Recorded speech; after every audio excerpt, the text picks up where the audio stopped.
Welcome to Blockchain Tech and Finance News with me, your host, KinToshi. If you're on the YouTube side, please do subscribe, turn on the bell notifications. Again, right here to Blockchain Tech and Finance News. I've got some articles to read through today in brief. There's not much, too much going on. That's crazy. But yeah, let's go on right into it. Check the monitor playbacks. You can leave your chats in there. Welcome to Blockchain Tech and Finance News with me, your host, KinToshi. If you're on the YouTube side, please do subscribe, turn on the bell. All right, a little bit of too close to the microphone, but yeah, I'll back off a little bit. Anyways, let's go right on into it. We've got the market watch. Get the screen.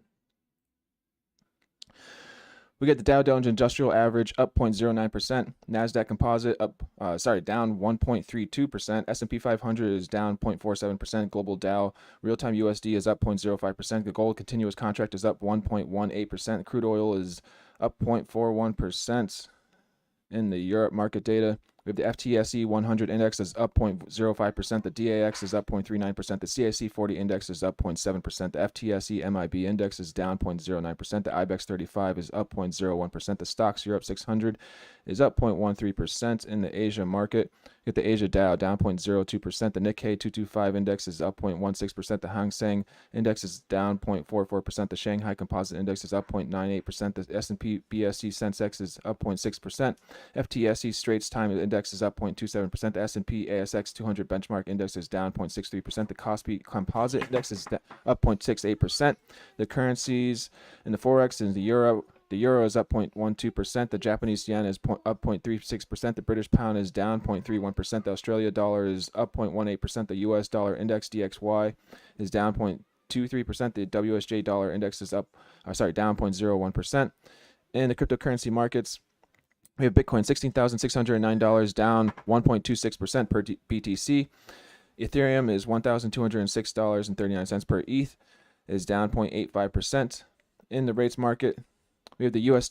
10-year Treasury note up 0.104. Germany 10-year government bonds 0. We got Italy. We got zeros across the board here. So U.S. long-one Treasury bill is down 0.011. On the futures market, we have crude oil futures up 0.36%. Crude oil gold continuous futures contract is up 1.19%. The E-mini Nasdaq 100 index continuous contract is 1.31%. The E-mini Dow continuous contract is up 0.2%. E-mini S&P 500 futures is up 0.38%. Silver continuous futures contract is up 1.61%. And the Brent crude oil continuous contract is up 0.6%. Let's go on to the first piece of news we have for the day here.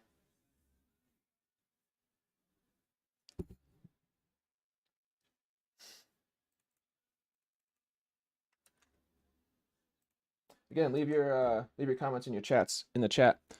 Let me know what kind of news, whether it's finance, tech, crypto, stocks that you find important, and it'll be noted right here on the stream. All these articles are in the description box below, right on this video, so you can read throughout your own due diligence as well. Let's see. First piece of news we have here is from Decrypt. Bitcoin miner Argo blockchain suspends trading Nasdaq. So we're going to go in from blockchain news to some crypto news, NFT news, metaverse news, tech news, and global news brief, and end the stream for the day. All right, Argo blockchain is suspending trading of its shares, with the Bitcoin miner indicating that it has a significant announcement on Wednesday. This is from Will McCurdy, writer reporter for Decrypt. Bitcoin mining company Argo Blockchain has requested that trading of its shares in unsecured notes on the Nasdaq Stocks Exchange will be suspended until Wednesday. Then Battle Company, which trades on both Nasdaq and the London Stock Exchange, said it is set to make a significant announcement before the start of Wednesday trading. Only its shares on the Nasdaq have been paused. This is set to include inside information and forward-looking statements regarding the firm's financial performance, business strategy, and plans and objective of management for future operations. As news comes to Argo, like many other mining firms, is undertaking serious measures to restructure its operations amid an uncertain future for the sector. Its filing, in a filing revealed earlier this month, the company said that it was in advanced negotiations with an unnamed third party to support its ongoing business operations due to having insufficient cash, saying it hoped to complete these transactions without having to file for Chapter 11 bankruptcy. I'm noticing pretty much every single Bitcoin miner, a lot of them, especially publicly traded Bitcoin mining companies, are all going bankrupt for some reason. Maybe they bought too many NFTs and went to zero with their Bitcoin minings.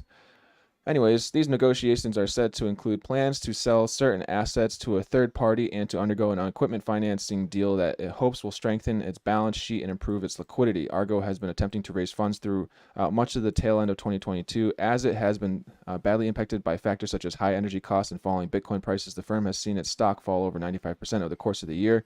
The company began selling off its Bitcoin reserves back in June, earmarking the capital for funding operating expenses. In October, Argo failed to finalize a planned €24 million, €27 million, €24 million, $27 million in USD fundraising that saw its stock price fall a stark 40%.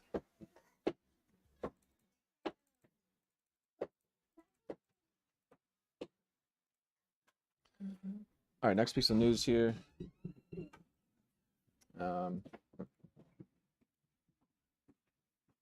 If I can copy and paste things correctly. All right, Cointelegraph, top 5 crypto winners and losers of 2022. This is from Yashu Gola, writer-reporter for Cointelegraph. Bitcoin and Ethereum are not part of the surprising list of 5 best and worst performing cryptocurrencies for 2022. Cointelegraph looks back on the best and worst performing cryptocurrencies of 2022 among the top 100 assets by market capitalization. We use the highest and the lowest year-to-date returns through the close of December 25th, 2022. Overall, CoinIndex.com, an index that tracks 100 best performing cryptocurrencies, nearly fell 68% year-to-date, suggesting most top coins underperformed in 2022. So top 5 crypto 2022 was GMX. Never even heard of GMX. All right. A year-to-date return was 111%. The sector is decentralized exchange. The market cap is $379.4 million. GMX acts as a utility and a governance token within the GMX decentralized exchange DEX ecosystem and is the best performing digital asset among the top 100 coins, excluding stable coins. Would have never known. I've never even heard of it. GMX price uptrend mostly picked its cues from the collapse of FTX as centralized exchange and is listing on popular trading platforms including Binance, Huobi Global across 2022. In addition, the token rallied impressively in late November after its platform briefly surpassed its top DEX rival Uniswap in daily trading fees. Trust Wallet token TWT. Trust Wallet is owned by Binance, and they have a token, I guess, now. I didn't even know that either, and I have Trust Wallet. Year-to-date return is 92%. The sector is a platform payment. The market cap is $570 million. Trust Wallet token serves as a utility and governance token within the Trust Wallet ecosystem. The token moved lower in tandem with the rest of the crypto market, mostly in 2022, but like GMX, its upside momentum increased amid the collapse of the FTX exchange in November. As Cointelegraph reported, the FTX's collapse boosted mistrust for centralized exchanges, which may have prompted investors to move their funds to self-custody wallets like Trust Wallet. The speculation could have played a major role in boosting TWT's valuation. You got Ona said Leo token, 3.5% year-to-date return. It's a centralized exchange. Market cap is $3.44 billion. Leo is a native to the iFinix ecosystem. The token suffered losses in 2022, but at down. Is that the? Oh, it's at a negative 3.5% year-to-date return, so it's down. All right. They were low compared to most top coins, including Bitcoin and Ether, which lost over 65% in the same period. One of the reasons why Leo outperformed most top-ranking assets could be iFinex's pledge. Notably, the firm declared at the time of Leo's private sale in 2018 that it would employ 27% of its revenue to buy back the tokens until the entire supply of 985.24 million units was removed from circulation. iFinix also said it would use the funds it lost during August 2016 Bitfinex hack to purchase Leo tokens. That explains why Leo rallied by more than 100% at the start of the year. Given the uptrend came after the United States Department of Justice recovered 94,000 BTC from Bitfinex hackers. The rally took Leo's price to a year-to-date high of $8.15 in February. However, the token has dropped 55% since. OKB, negative 9% year-to-date return. A centralized exchange. Cap is 1.38 billion. OKB is a native token of OKX exchange. It provides users discounts on trading fees, access to OKX's initial exchange offering, IEO platform, and voting rights for tokens to be listed on the exchange. The open market TON year-to-date return is negative 33.5%. It's the smart contracts. And 3.52 billion market cap. The open network is a layer 1 blockchain ecosystem developed by Telegram founders Nikolai Durov and Pavel Durov. Its native token TON trended downward in line with other top crypto assets during most of 2022, but recovered impressively ahead of the year's close. TON's recovery period coincided with back-to-back optimistic views. For instance, in October, Telegram announced that it would employ the open network to auction usernames. Similarly, the open network built a bot the next month that allows Telegram users to trade cryptocurrency in app. Nonetheless, TON failed to recoup all of its losses, still down 33.5% year-to-date at $2.36. I didn't even know that had actually rolled out their cryptocurrency. Worst 5 cryptos of 2022 is Terra Luna. It's down 99.99%. Might as well just say it's down 110%. FTX token is also down 110%. Might as well be. Solana is down 93.35%. Solana blockchain is still doing its thing, but it's significantly down, right? Solana is a layer 1 blockchain protocol. Due to a sequence of bad news all across 2022. Somehow I've heard that the Sol was heavily wrapped up in the FTX collapse. Somehow. Axie Infinity, down 93%. I mean, it's a play-to-earn game where you're maybe earning these tokens and they're just being heavily sold off. But anyways, the market has consistently trended lower in 2022 due to underwhelming players turnout, which lowers the demand for the tokens. $650 million hack concerning Axie Infinity's blockchain Ronin in late March, and fears surrounding the unlocking of 8% of supply in October. People are just dumping out. The Sandbox is down 92.5%. Yeah. I know about the Sandbox, and Sandbox is cool. They got the Sand token, but yeah, it's just a sell-off. Like Axie Infinity is a virtual platform where users can create, own, and monetize their gaming skills using NFTs in the Sandbox. But despite initial success, the platform has now less than 500 unique users, according to data from DApp Radar. They even did a thing with Gucci recently and stuff, and it just, no one cares. It's enough. The lower turnout has affected Sand's demand across spot exchanges, which in turn has pushed its price down 93.5% year-to-date, as shown below. Other factors behind the declining interest include a general lack of demand for riskier assets and a higher interest rate environment. There's more tokens, most likely Phantom, Avalanche, Algorand, Decentraland, BitTorrent, BTT, others, they're all down, right? There's worst performing movers. I don't even know what BTT, can't even really do anything with it other than the D-Live platform for staking, for live streaming and staking. Let's go into the next piece of news here. Next article, because who likes the news? So we won't call them news, we'll call them articles. Opinion: the psychological difference between Bitcoin and Ethereum governance, an attempt to bridge the gap between good faith advocates of both networks and show how the two largest crypto networks development processes matter for long-term success. It's from CoinDesk. Writer-reporter Bill Ottman. In 2021, Bitcoin and Ethereum accelerated further into the mainstream as the leading two blockchains on the planet. Respectively, both networks have deeply dedicated communities and developers working to protect and evolve the peer-to-peer technological innovations. Crypto advocates enjoy both systems for their unique characteristics and economic principles. Bitcoin has an extremely strict monetary policy, aiming to be the most sound decentralized money on the planet. Ethereum is an ever-evolving general-purpose blockchain, which one can debate has sound money attributes, but with a less predictable token issuance schedule. How long is this article? Yeah, I want to go through, this article is going on and on. Let's go through the key points. All right, let's find the key points here. Keep this time efficient. Ethereum transitioned from proof of work to proof of stake this year. Last year, Bitcoin introduced Taproot, which reduced transaction fees, increased privacy, and provided more wallet functionality. It's like the next major change will be BIP 119, which could provide additional benefits for the Lightning Network Bitcoin scaling layer.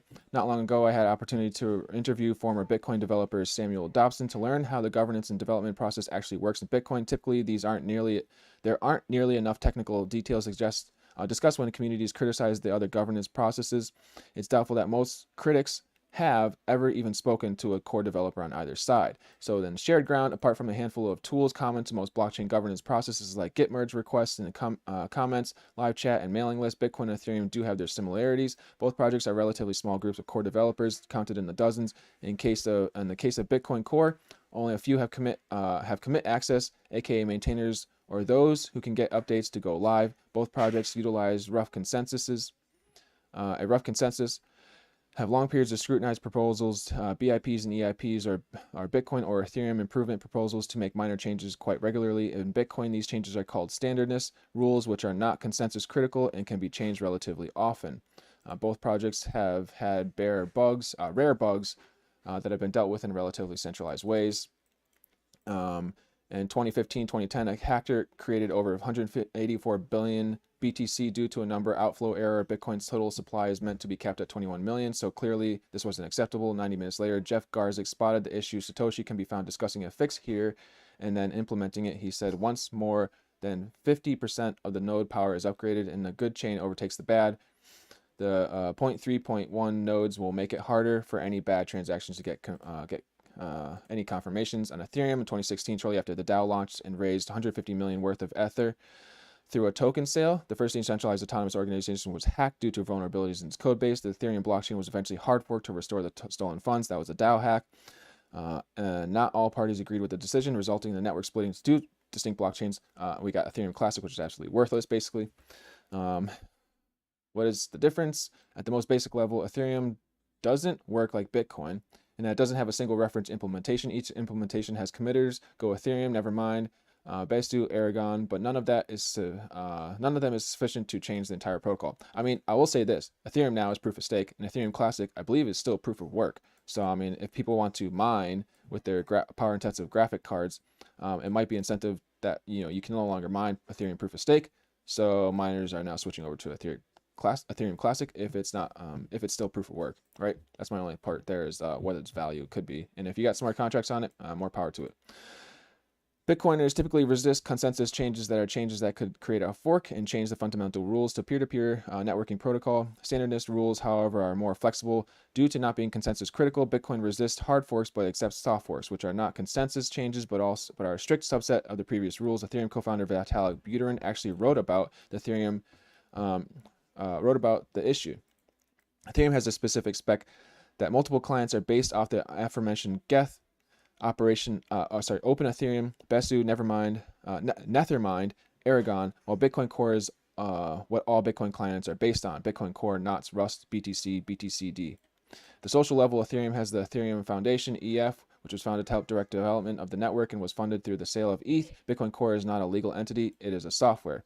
In reality, both projects have numerous legal entities involved. While Ethereum ecosystem is definitely more reliant on a smaller set of entities, EF, consensus, there is no one entity that is the central coordinator. In EF or consensus, if EF or consensus disappeared tomorrow, Ethereum development would continue as there are many independent teams developing core clients and other components of the ecosystem. Considering the number of players involved in the merge, it's a ridiculous criticism to say Vitalik is essential to its continued existence. Likewise, Satoshi Nakamoto actually disappeared. This left Bitcoin without a specific human to direct the network or a target to take it down. A feature, not a bug. However, Bitcoin Core is still a loose organization which owns a GitHub account and reportedly a multi-sig wallet used to for funding developer travel and accommodations at meetups. This wallet is intentionally kept on a need-to-know basis.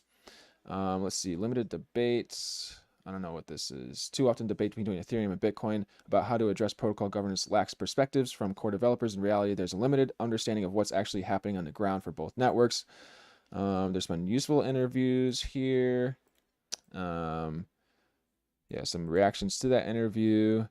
A Bankless podcast did a productive debate called BTC versus ETH, which is better money. The last podcast had Alex Gladstein debating Eric Voorhees on how the different blockchain technologies work and their varying levels of decentralization. And sounding off, both Bitcoin and Ethereum are fascinating networks whose differences help the world become more decentralized because they thrive in complementary areas. It's also beneficial that people are interested solely in one or the other.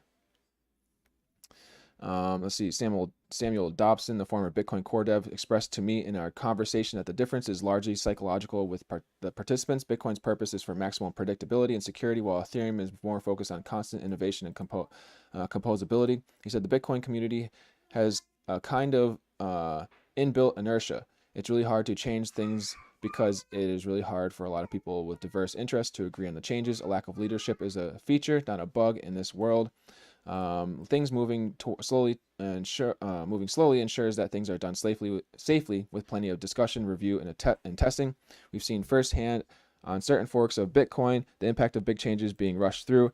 In this way, the psychology of the Bitcoin community is a big part of its decentralization. Ethereum, on the other hand, places a lot more trust in Vitalik and others to decide on the direction of the protocol. So basically, their leadership is very decentralized compared to Bitcoin's. In reactions, Ethereum's Beko noted Bitcoin has a few core devs and much more social capital and influence than the average contributor. Ethereum is similar in that regard, even if criticisms of Vitalik's continued presence often feels like a straw man. Ethereum has many more people involved in its development. In many ways, the development process is more decentralized. Beko said, no one person in Ethereum can unilaterally force a change. At the end, both networks continued existence despite the perceived threats they present to the established order, show what decentralization really means. All right, that's that. The psychological difference between Bitcoin and Ethereum governance. Is it, it's all right article, I guess.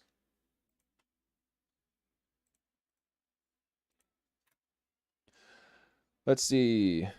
Oh, this wants me to, all right, we're going to nix that. If you want to read the Financial Times, NFT creators diversify into real-world assets to generate news revenue. So I'll keep that in there. If you're on the Financial Times, jump in there and check that out. Maybe you'll find some cool stuff in there. But we'll skip it for now. Up here, I'll pay that $1, okay? At some point. Brian Quarmby, writer-reporter for Cointelegraph. Fidelity plans NFT marketplace and financial services in the metaverse. Newly filed trademark applications outline a long list of possible avenues for the firm in the metaverse. Investment giant Fidelity Investments has filed trademark applications in the United States for a host of Web3 products and services, including non-fungible token NFT marketplace and financial investment and crypto trading services in the metaverse. This is according to 3 trademark filings submitted to United States Patent Trademark Office USPTO on December 21st, which was highlighted by licensed trademark attorney Mike Kondudis in a December 27th tweet. One of the key areas of the firm's focus appears to be the metaverse, with Fidelity indicating that it would offer a wide range of investment opportunity services within virtual worlds, including mutual funds, retirement funds, investment management, and financial planning. It also appears that metaverse-based payment services could be in the works, including electronic bill payments, fund transfers, and the financial administration of credit card accounts in the metaverse and other virtual worlds. In terms of crypto, the filings indicate that the firm could launch trading and management services in the metaverse, along with providing virtual currency wallet services, electronic wallet services in the nature of electronic storage and processing of virtual currency for electronic payments and transactions via global computer network, digital currency, virtual currency, cryptocurrency, digital token, the filing reads. Basically, yeah, digital currency, virtual currency, cryptocurrency, they're all kind of one and the same. Digital currencies and virtual currencies don't necessarily have to be with a blockchain. Cryptocurrency has a blockchain. Additionally, Fidelity outlines that it could offer educational services in the metaverse in the form of conducting classes, workshops, seminars, and conferences in the field of investments and in the field of marketing financial services, providing business information to financial service providers by means of an internet website in the field of business marketing in the metaverse and other virtual worlds, referrals, services in the field of investment advice and financial planning in the metaverse and other virtual worlds. One filing reads, NFTs are also in Fidelity's plans, with the investment manager stating they would launch an online marketplace for buyers and sellers of digital media, namely non-fungible tokens. However, further details on such are sparse. Coinbase did that, and I don't think people are really using Coinbase NFT marketplace too much. The latest filings from Fidelity showing that the firm has not been spooked by the intense bear market in 2022 and recent FTX implosion, and instead looking to increase exposure to offerings in Web3. So yeah, it's building and setting itself up to it's building blocks for what's to come in the next 2 to 3 years to be a presence in the space, basically, with its products and services in NFT marketplace to compete against things like Blur, OpenSea, Coinbase NFT, Binance NFT, etc. The firm essentially outlined as such and called for stronger regulation when responding to a November 21st letter from crypto-hating senators Elizabeth Warren, Tina Smith, and Richard Durbin, which had called on Fidelity to reconsider its Bitcoin BTC retirement products due to the volatile, tumultuous chaotic nature of crypto assets. Fidelity spokesperson told Cointelegraph at the time that the company has always prioritized operational excellence and customer protection, and noted that recent events in the crypto industry have only underscored the importance of standards and safeguards. It is also worth noting that back in October, Fidelity was reportedly looking to beef up its crypto unit by hiring 100 new staff members, a stark contrast to a number of crypto firms that have laid off a significant amount of employees this year. So that's that. Fidelity plans NFT marketplace and financial services in the metaverse. I have two more articles here and cut the stream for the day. Alibaba's e-commerce platform braces for its metaverse debut. So this is from Anusuya Lahiri, writer-reporter for Yahoo Finance. The Alibaba Group Holdings Limited's e-commerce platform Taobao conducted final tests before making its first metaverse live streaming product debut. Alibaba's metaverse project will likely launch online around the upcoming New Year's shopping extravaganza. CoinGape reports Taobao has frequently released products related to the metaverse since the start of 2022. Taobao and Diantao, another of Alibaba's live streaming e-commerce apps, collaborated to create Tao Live City during the Double 11 shopping festival last month. Tao Live City is a virtual environment jointly developed by Alibaba's live streaming e-commerce apps. With a virtual avatar, users can immediately enter its brand new virtual environment. Where they can shop, enter contests, and interact with other users. Over 10 Taobao live streamers and brands like Tissot have joined the platform. This year's Double 11 shopping festival also featured Tao Live City and AliFish, an online platform for copyright trading services introduced by Alibaba. I feel like Alibaba just does everything like Amazon or something. Baidu Inc. AI Cloud also marketed its products in apparel, home, digital, and other industries.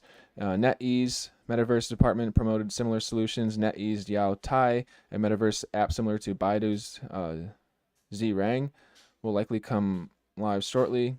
Price action Baba shares are trading higher by 2.32% at $87.64 pre-market on the last check Tuesday. All right, don't miss the real-time alerts on the stocks with something down there from Yahoo Finance. Let's go into the last piece here, news brief.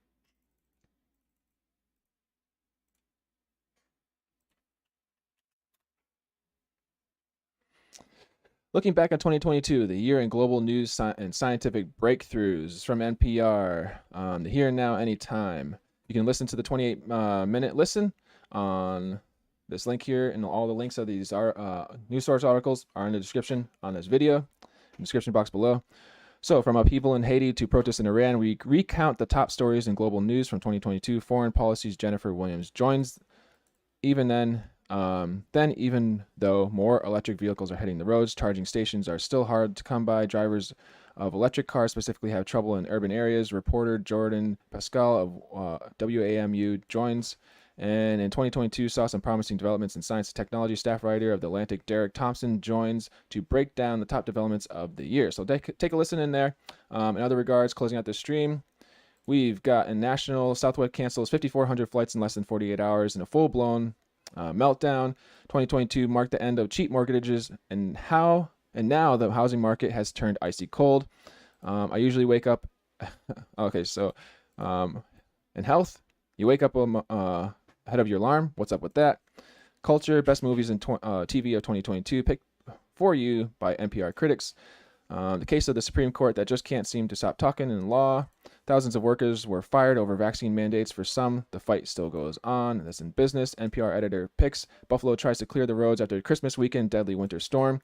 Business union wins made big news this year. Here are the top 5 reasons why it's not the full story. And co-leader of a plot to kidnap Michigan's governor gets 16 years in prison. National news, culture, 15 binge-worthy podcasts to check out before 2023. And music, trumpeter Abraham Malouf steps out of his comfort zone with capacity to love in music and in the world. Russia's economy is still working, but sanctions are starting to have an effect. All right, so that's it on the global news brief. That's all I have for today. If you're on your YouTube side, please do subscribe, turn on bell notifications right here to blockchain, tech, and finance news. I will see you back. Have a great and safe day wherever in the world you are. Peace be with you. Stay safe. Cheers. Ciao.